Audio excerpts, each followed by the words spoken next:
বন্ধুরা, এই শীতে আমরা তো সবাই নানান রকম পিঠে খাই।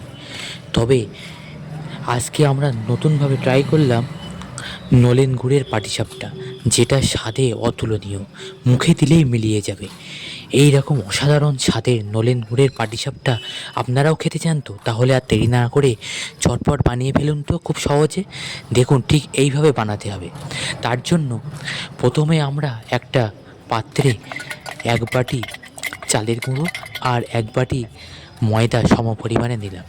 আর এতে হাফ বাটি গুঁড়ো দুধ একটা জলে গুলে এতে দিয়ে দেব। আর নেব নলেন গুড়, অর্থাৎ খেজুর রসে তৈরি করা পাটালি গুঁড়ো করে এর সাথে মেশাবো। এইভাবে আমরা নরম করে ব্যাটারটা তৈরি করব।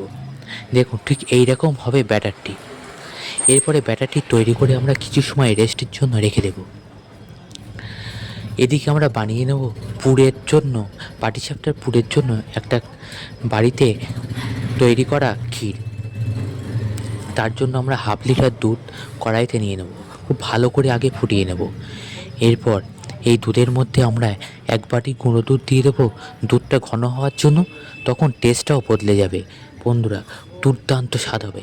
এবার যখন আরও ঘন হয়ে আসবে তখন আমরা এর মধ্যে দিয়ে দেবো নলেন গুড়। এরপরে সেই গুড়টা দিয়ে খুব ভালোভাবে আমরা নাড়তে থাকবো।